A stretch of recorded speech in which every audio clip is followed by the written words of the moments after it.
ലോക്സഭാ തെരഞ്ഞെടുപ്പിന്റെ ആദ്യഘട്ടത്തിന് ഒരു ദിവസം മാത്രം ശേഷിക്കെ മാസ് ഡയലോഗുമായി എത്തിയിരിക്കുകയാണ് രാഹുൽ ഗാന്ധി. ഇത് സാധാരണ തെരഞ്ഞെടുപ്പല്ലെന്ന് പറഞ്ഞുകൊണ്ടാണ് കോൺഗ്രസ് നേതാവ് രാഹുൽ ഗാന്ധിയുടെ വരവ്.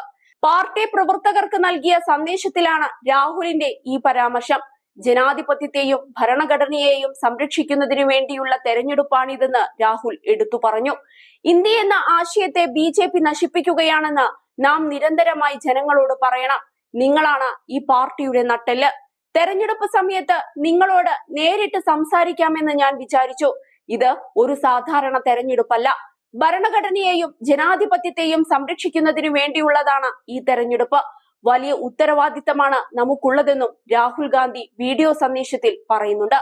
ബിജെപിയും RSSും ഇന്ത്യയുടെ ജനാധിപത്യ സംവിധാനത്തെയും ഭരണഘടനയെയും ആക്രമിക്കുകയാണ്.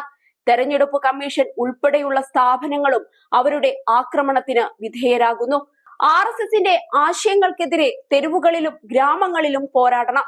നിങ്ങളാണ് അവരുടെ ആശയങ്ങളെ പ്രതിരോധിക്കേണ്ടത്. കോൺഗ്രസ് ബിജെപിയുടെ പ്രത്യയശാസ്ത്രത്തെ തോൽപ്പിക്കാൻ പോവുകയാണെന്നും രാഹുൽ ഗാന്ധി തുറന്നടിച്ചുകൊണ്ട് പറഞ്ഞു. പാവപ്പെട്ട സ്ത്രീകൾക്ക് 1 ലക്ഷം രൂപ, കാർഷിക വിളകൾക്ക് താങ്ങുവില, കരാർ തൊഴിൽ ഇല്ലാതാക്കൽ, 30 ലക്ഷം പേർക്ക് സർക്കാർ ജോലി, അഗ്നിവീർ പദ്ധതി റദ്ദാക്കൽ തുടങ്ങി കോൺഗ്രസിന്റെ തെരഞ്ഞെടുപ്പ് പ്രകടന പത്രികയിലെ വാഗ്ദാനങ്ങളെല്ലാം രാഹുൽ ഗാന്ധി എടുത്തു പറഞ്ഞു. ജനങ്ങളെ കേട്ടതിന് ശേഷമാണ് കോൺഗ്രസ് തെരഞ്ഞെടുപ്പ് പ്രകടന പത്രിക തയ്യാറാക്കിയതെന്നും രാഹുൽ ഗാന്ധി കൂട്ടിച്ചേർത്തു. അതേസമയം അമേഠിയിലെ സ്ഥാനാർത്ഥിത്വം പ്രതിസന്ധിയിലാണ്.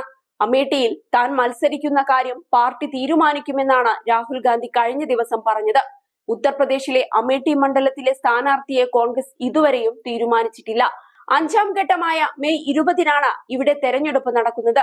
NDA സ്ഥാനാർത്ഥിയായി സ്മൃതി ഇറാനിയാണ് മത്സര രംഗത്തുള്ളത്. ഗാന്ധി കുടുംബത്തിൽ നിന്നുള്ളവരുടെ സ്ഥിരം മണ്ഡലമായിരുന്നു അമേഠി. സഞ്ജയ് ഗാന്ധി, രാജീവ് ഗാന്ധി, സോണിയാഗാന്ധി, രാഹുൽ ഗാന്ധി എന്നിവർ ജയിച്ചു പോന്ന മണ്ഡലമായിരുന്നു അമേഠി. എന്നാൽ 2019-ൽ സ്മൃതി ഇറാനിയോട് രാഹുൽ ഇവിടെ പരാജയപ്പെടുകയായിരുന്നു. എന്നാൽ അന്ന് 2 ഇടങ്ങളിൽ മത്സരിച്ച രാഹുൽ വയനാട്ടിൽ നിന്നും ലോക്സഭയിലെത്തുകയുണ്ടായി.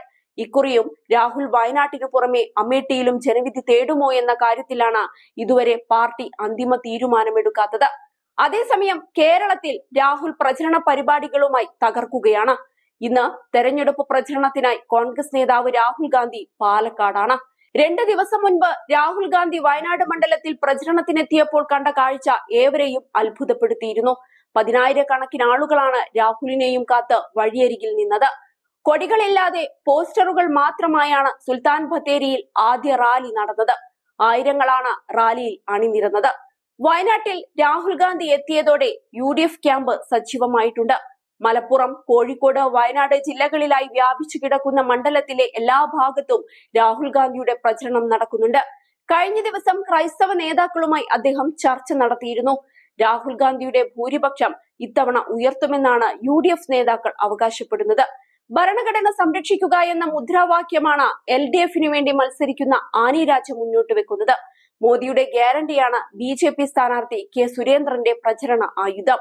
വയനാട്ടിലെ ജനങ്ങൾ മോദിയുടെ ഗ്യാരണ്ടിയാണോ രാഹുൽ ഗാന്ധിയുടെ ഗ്യാരണ്ടിയാണോ സ്വീകരിക്കുക എന്നറിയാൻ കാത്തിരിക്കണം. അതേസമയം വയനാട് മണ്ഡലത്തിൽ ഇക്കുറിയും രാഹുൽ ഗാന്ധി തന്നെ ജയിക്കുമെന്നാണ് സർവേ ഫലങ്ങളെല്ലാം പറയുന്നത്. കൈപ്പത്തി ചിഹ്നത്തിൽ കല്ലിനെയോ തൂണിനെയോ നിർത്തിയാൽ പോലും അനായാസം ജയിക്കുമെന്ന് തമാശ രൂപേണ പറയുന്ന വയനാട് മണ്ഡലത്തിൽ ഇക്കുറി രാഹുലിന് വെല്ലുവിളി ഉയർത്താൻ ദേശീയ നേതാവായ ആനി രാജയ്ക്കും K സുരേന്ദ്രനും കഴിയില്ലെന്ന് തന്നെയാണ് സർവേ ഫലങ്ങൾ ചൂണ്ടിക്കാട്ടുന്നത്.